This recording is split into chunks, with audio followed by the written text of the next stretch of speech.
Discussion कर रहे हैं और आज हम जीवाजीव अधिकार को पूर्ण करेंगे। जो एक आखिरी कलश हमारा बाकी है उस कलश के माध्यम से, और फिर हम पूरे जीवाजीव अधिकार की रिकॉर्डिंग भी करेंगे। ये हमारा मेन टास्क आज का रहेगा।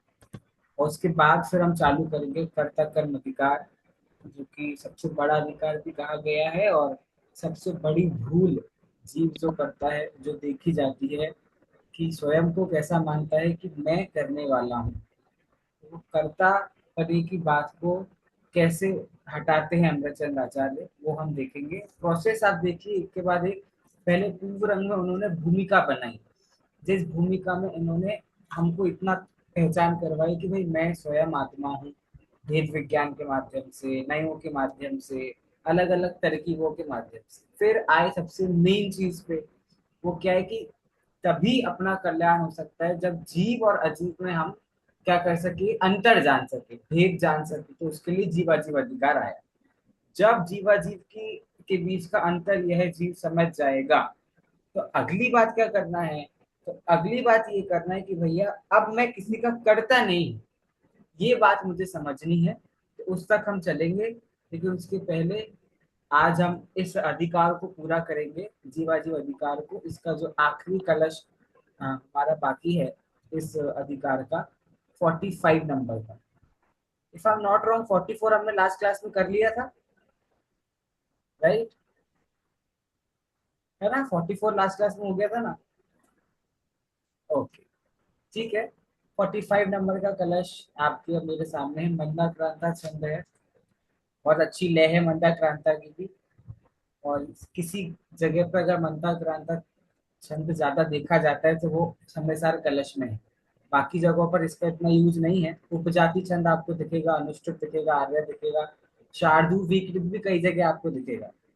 लेकिन मंदा कांता इतनी सुंदर लय है, लेकिन ये दिखता ज्यादा जगह पे नहीं है। तो समय सर कलश एक ऐसी जगह है जहाँ पर कई बार आपको ये कलश देखने मिलता है।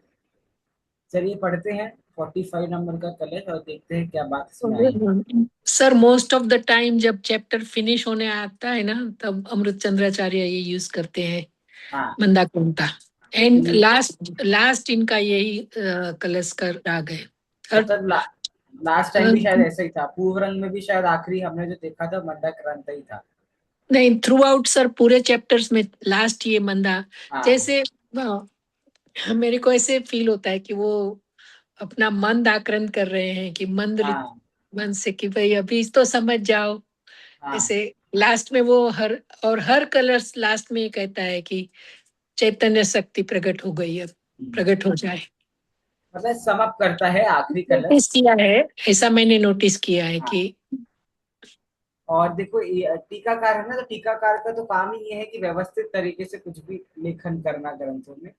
और हमेशा आखिरी जो कलश आएगा वो समअप करेगा कि अब इस इतना इतना जो तुमने समझ लिया है, जो पूरी बात इस पूरे अधिकार में आई है उसको। जैसे पहले ही शब्द आप कलश में देख सकते हो, यहाँ पर पहले कलश आपको दिया इत्थम। इत्थम मतलब इस तरीके से, इस प्रकार। तो इस प्रकार जो आपने अभी बात समझी ना पूरे जीवाजीव अधिकार में, उसको अपनाओ। राइट, तो पूरे अधिकार की बात को समाप्त करता है आखिरी कलश। किसी ने मानो अगर नहीं भी पढ़ा हो और वो सीधा आखिरी कलश भी पढ़े, तो उसको डिस्कनेक्टेड फील नहीं होगा, वो कुछ ना कुछ तो समझ ही लेगा। और हमने और आपने तो पूरा पूरा पढ़ा है। चलिए पढ़ते हैं कलश। इत्थं ज्ञान प्रकचल कला नापाटनं नाटयित्वा जीवा जीवौ स्फुट विघटनं नैव यावत् प्रयातः विश्वं व्याप्य प्रसव विकस द्वैतचिन्मात्र शक्त्या ज्ञात्री द्रव्यं स्वयमतिरसा तावदुश्चैश्चकाशे। देखिए थोड़ा सा शब्द का झोल है इसमें। इत्थम ज्ञान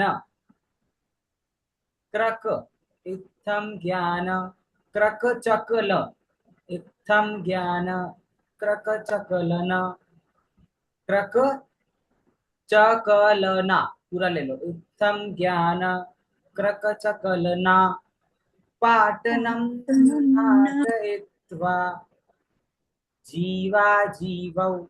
बाकी तो इजी है। देखो पहले लाइन मुझे आपको बतानी थी, इत्थम ज्ञान क्रकचकलना पाटनं नाटयित्वा जीवा जीवौ स्फुटविघटनं नैव यावत् प्रयातः विश्वं व्याप्य प्रभस विकस प्रभस विकस द्वयक्त द्वयक्त चिन्मात्र शक्त्या ज्ञात्री द्रव्यं स्वयमतिरसा स्वयमतिरसा तावद तावदुश्चैश्चकाशे। देखते पद्यानुवाद क्या है। पद्यानुवाद पढ़ के आपको पूरा अर्थ समझ आ जाएगा कलश का। जब इस तरह धारा प्रवाही ज्ञान का राह चला तब जीव और अजीव में अति विकट विघटन हो चला।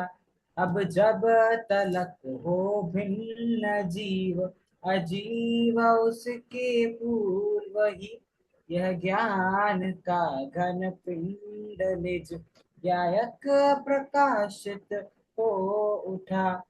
लास्ट लाइन में पूरा सार आ गया, मतलब सेकंड लास्ट लाइन और लास्ट लाइन। अब जब तलक हो भिन्न जीव अजीव उसके पूर्व ही यह ज्ञान का घन पिंड निज गायक प्रकाशित हो उठा। इसका क्या अर्थ है ये तो आपसे मैं समझूंगा ही। एक बार वापिस कलश और पद्यानुवाद पढ़ते हैं, फिर आपको अर्थ करना है।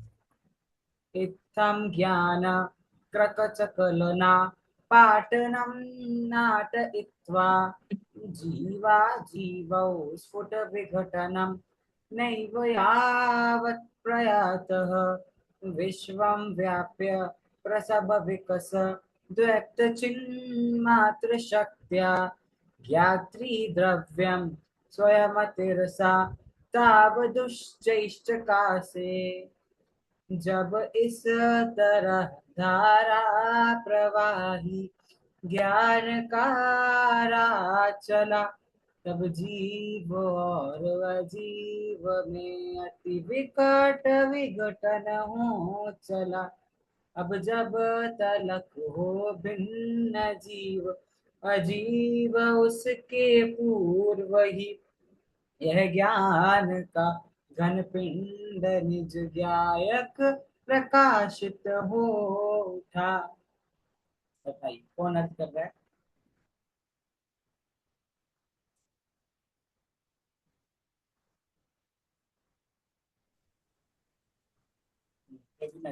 बाकी जिन लोग को थोड़ा इशू आता है वो थोड़ा सा पहले पढ़ के आएंगे तो वो भी अर्थ कर पाएंगे। अगर एकदम नहीं कर पाते ना अपन तो थोड़ा सा पढ़ के आएंगे पहले तो अर्थ कर पाएंगे, ताकि सभी लोग अर्थ करने में तो बन जाए काबिल, है ना। इतना तो अपने को सीखना। और समय सर कलश का अर्थ करना अगर आपने सीख लिया तो किसी भी कलश का या किसी भी ग्रंथ के छंदों का श्लोकों का अर्थ आप कर सकते है ना। चलिए प्रवीणा जी करिए।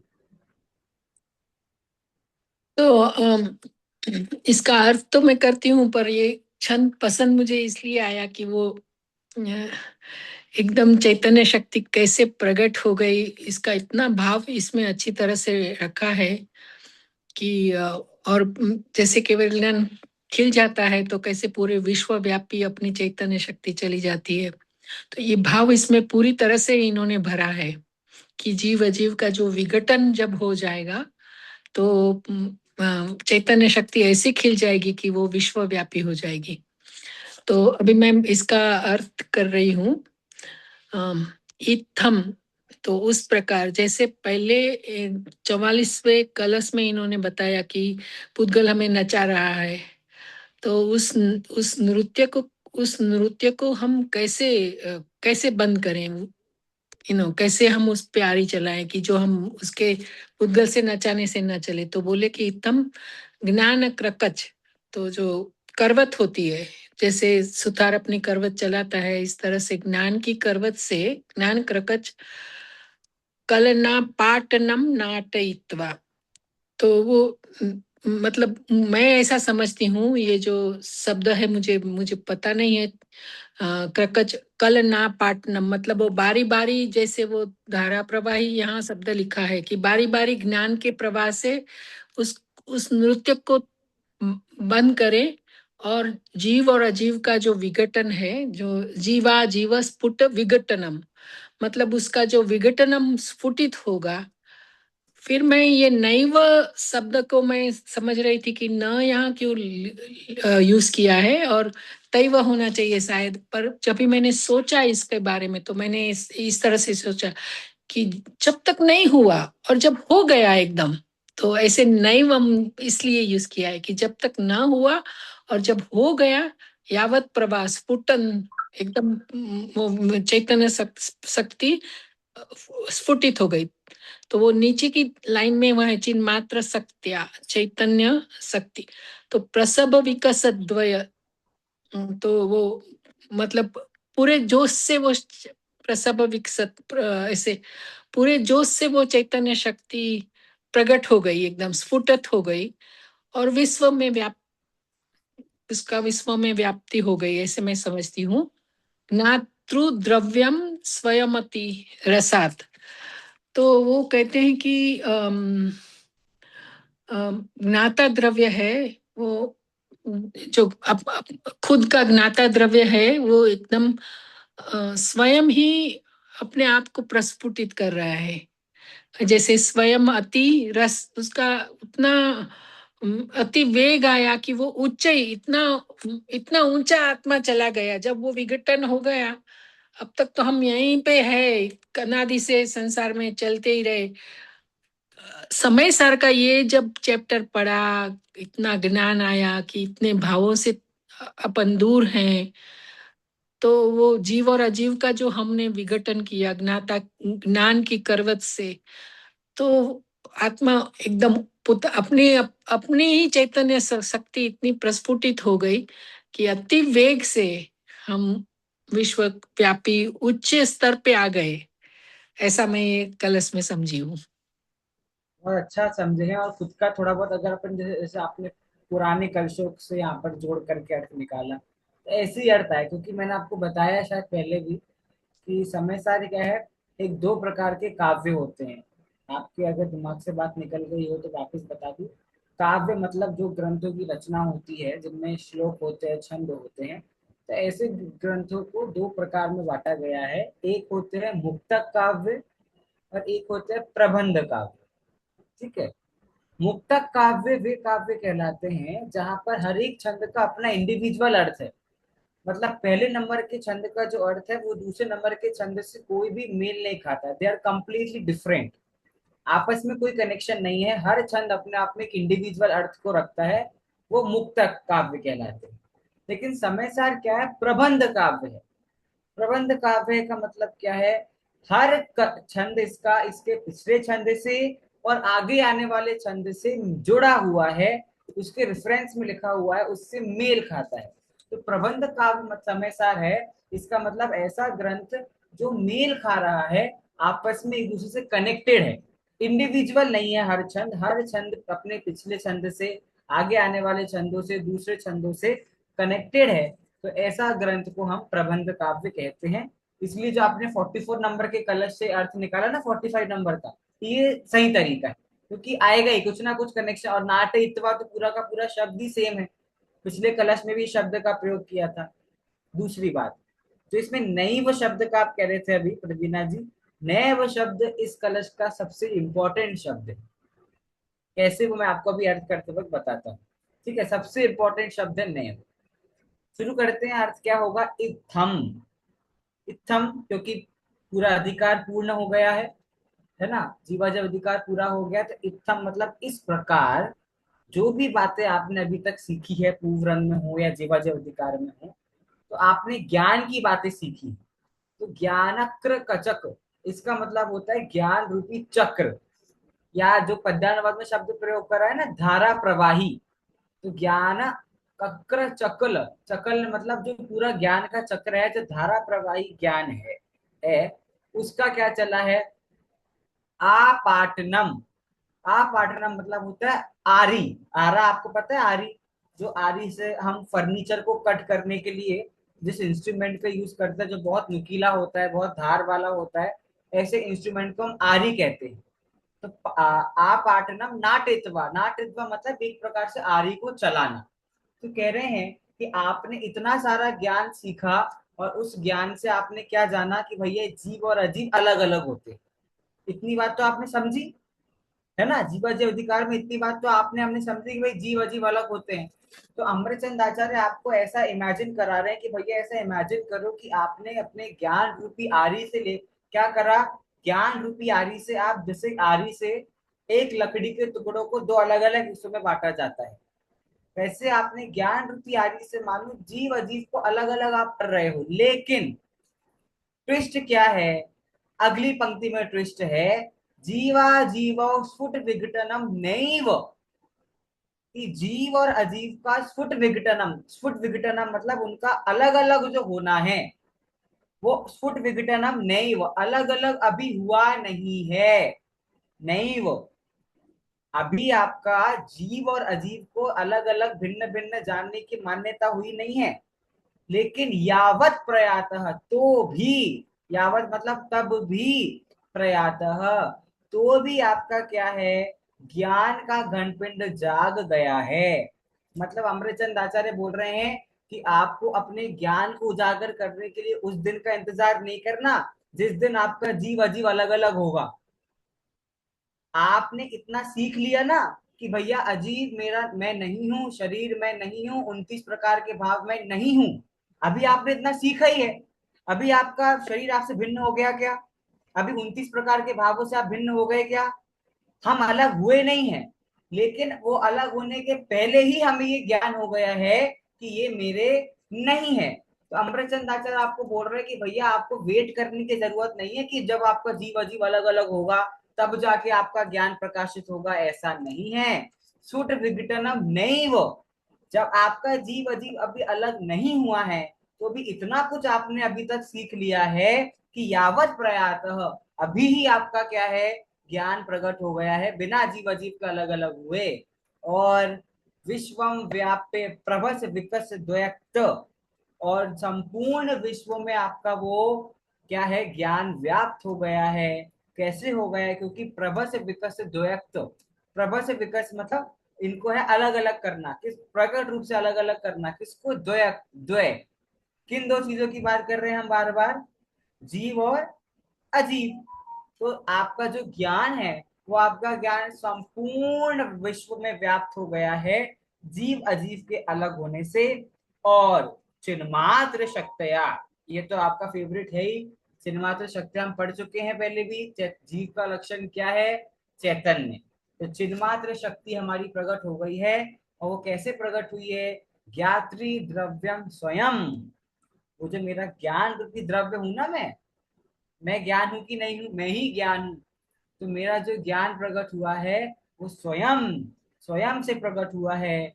अतिरसा, अतिरसा तावत उच्च से, और क्या कह रहे हैं, अतिरसा मतलब जो बात है ना, अति वेग से, अति वेग से मतलब जैसे मानो कुछ बहुत तेज जैसे धारा आती है ना पानी की, जल की, वैसे ज्ञान रूपी धारा इतनी वेग से आई है कि क्या हुआ है, उच्च से, मेरा ज्ञान उच्च रूप से प्रकाशित हो गया है। मैंने बहुत अच्छी तरीके से इस बात को जान लिया है, हाँ भैया, कि मैं तो अजीव से भिन्न हूँ, मैं तो जीव ही हूँ, चैतन्य शक्ति मात्र ही हूँ, ज्ञाता मात्र ही हूँ। दादा ने कितना अच्छा लिखा है, मैं ज्ञानानंद स्वभावी हूँ, मैं ज्ञानानंद स्वभावी हूँ, ये इधर से आया है। ठीक है, ज्ञात्री द्रव्यम, मैं स्वयं ज्ञात्री द्रव्य हूँ, ये बात यहाँ पर आई। सिंपल बात, मतलब मेन बात ये है, अमृतचंद आचार्य ऐसा बोल रहे हैं कि तुमको इंतजार करने की जरूरत नहीं है कि जिस दिन मेरा जीव अजीव अलग होगा उस दिन मेरा ज्ञान प्रकट होगा। ऐसे तो कोई कह दे कि जिस दिन मेरा मोक्ष होगा उस दिन मेरे कर्मों का नाश होगा, तो ऐसे तो कभी कर्मों का नाश होगा ही नहीं। तुम मोक्ष का इंतजार करते रहो, और मोक्ष होगा तब जब कर्मों का अभाव होगा, तो ना तुम कर्मों का अभाव कर रहे हो, और कर्मों का अभाव बिना मोक्ष तो होगा नहीं। इसलिए क्या बोला, तुम्हें किसी चीज का इंतजार करने की जरूरत नहीं है। आपने इतना सब पढ़ लिया ना, पूर्व रंग और जीवा जीव, तो इतना आपने पढ़ लिया है, तो बिना जीवा जीव को अलग करे हुए ही आप ज्ञान ज्ञाता मात्र हो गए हो। लेकिन बात तो ये कि अमरचंद आचार्य को अपने श्रोताओं पे बहुत भरोसा था, कि मेरे श्रोता तो अब इस कलश तक आ जाएंगे ना, तो उनको सच्चा ज्ञान हो गया होगा कि जीव अजीब अलग अलग है। लेकिन उन्हें क्या पता, हम तो हजारों बार पढ़ के चले गए, लेकिन हमें एक बार भी आभास हुआ क्या कि मैं तो अजीब से भिन्न हूँ, शरीर से भिन्न हूँ, राग द्वेष से भिन्न हूँ, पंच इंद्रियों से भिन्न हूँ, इतने सारे 29 गुण स्थानों से, मागना स्थान से, कितना कुछ हमने उस दिन पढ़ा था। मैं इन सबसे भिन्न हूँ ऐसा मुझे लगता ही नहीं है।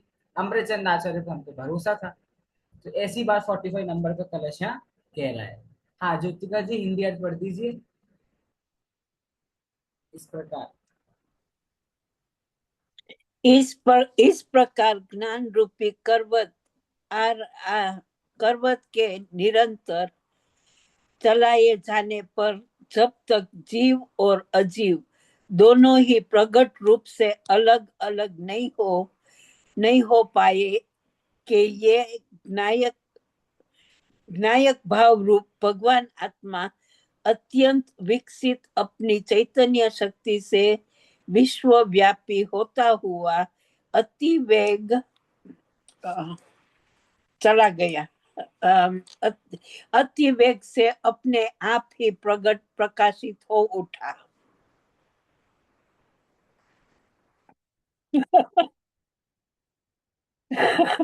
क्या गया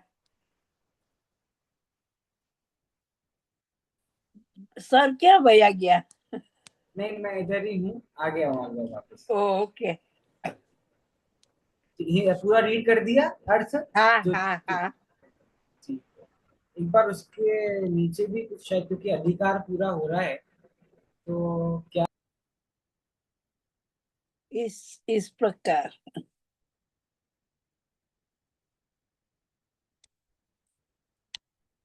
सर थोड़ा पढ़ ही लें इसको जरा।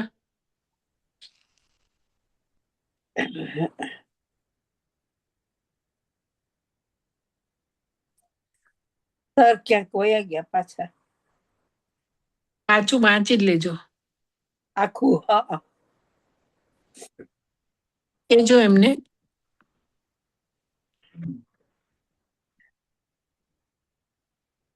ऑलराइट सो तमे। एक सेकंड में शेयर कर देता हूँ पहले। ओके।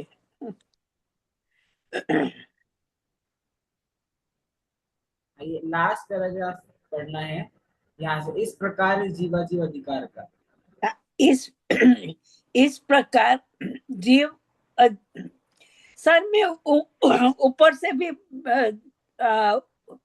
उक्त छंद में वो भी पढ़ू? नहीं नहीं वो नहीं, वो नहीं, सीधा नीचे। ओके इस प्रकार ओके। इस प्रकार इस जीव अधिकार का समापन करते हुए आचार्य अमृतचंद्र लिखते हैं कि इस प्रकार जीव और अजीव अलग अलग होकर रंगभूमि में से बाहर निकल गए। इस प्रकार हम देखते हैं कि इस जीव अजीव अधिकार में पर से एकत्व और ममत्व का निषेध कर अपने त्रिकाली ध्रुव भगवान आत्मा में एकत्व ममत्व स्थापित करने की प्रेरणा दी गई है, क्योंकि नीच भगवान आत्मा में एकत्व ममत्व का नाम ही सम्यक दर्शन है, सम्यक ज्ञान है और सम्यक चारित्र है, सच्चा मुक्ति का मार्ग है। इस प्रकार आचार्य कुंद कृत समय साल की आचार्य अमृतचंद्र कृत आत्मख्याति नामक संस्कृत टीका में जीव जीव का प्ररूपक प्रथम अंक समाप्त हुआ। तो कितनी खुशी होती है जब ऐसा वाक्य आता है कि पहला अंक, मतलब हमने इतना अध्ययन करा, इतना हमने अभ्यास, और इतने अभी तो कितना, अभी तो 1/4 भी नहीं हुआ समय सारा, कितना सारा भाव हमारे अंदर आ गया। सोचो, तो अभी कितना कुछ ऑफर करना बाकी होगा। बस इतनी बात आप देखो जो यहाँ पे बोल्ड लेटर्स में लिखी है, इस प्रकार जीव और अजीव अलग अलग होकर रंग भूमि से बाहर निकल गए। तो अगर आपको याद हो तो जीवाजीव के स्टार्टिंग मैंने आपको बताया था कि वो कलश भी हमको बता रहा था कि एक नाटक चल रहा है, राइट। उस नाटक में श्रोता बैठे हैं, तो एक व्यक्ति जीव अजीव का भेष लेकर आया है, तो ज्ञानी जीव बताता है कि ये तो जीव ही है, अजीब नहीं है। अज्ञानी जीव उसको अजीब समझ लेते हैं।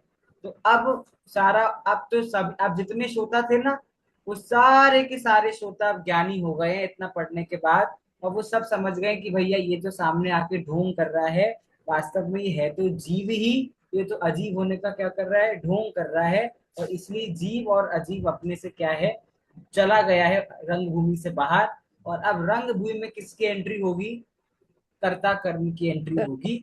वो कर्ता कर्म की एंट्री होने पे क्या क्या नई नई चीजें हम कर्ता कर्म में सीखते हैं, वो हम अपने नेक्स्ट क्लास से चालू करेंगे। अभी हम लोग हमारे रिकॉर्डिंग पे वापस चलते हैं। इस अधिकार से किसी को कुछ पूछना है क्या, जीवाजीव अधिकार में कोई डाउट है किसी को? Sir, Meena would be very glad because she couldn't attend the class today. उसने ये हाँ बोला था कि आई होप के सर आज कर्ता कर्म अधिकार ना चालू करे। हाँ, नहीं नहीं, मैं आज रिकॉर्डिंग कर लेते क्योंकि हमारी रिकॉर्डिंग फिर बच जाएगी, और आज हमारे हाँ पास टाइम भी है तो हम वो कर लेते हैं। और पिछले अधिकार की भी 29 नंबर के कलश से रिकॉर्डिंग नहीं हो पाई थी, तो 29 नंबर के कलश से हम रिज्यूम करेंगे हमारी।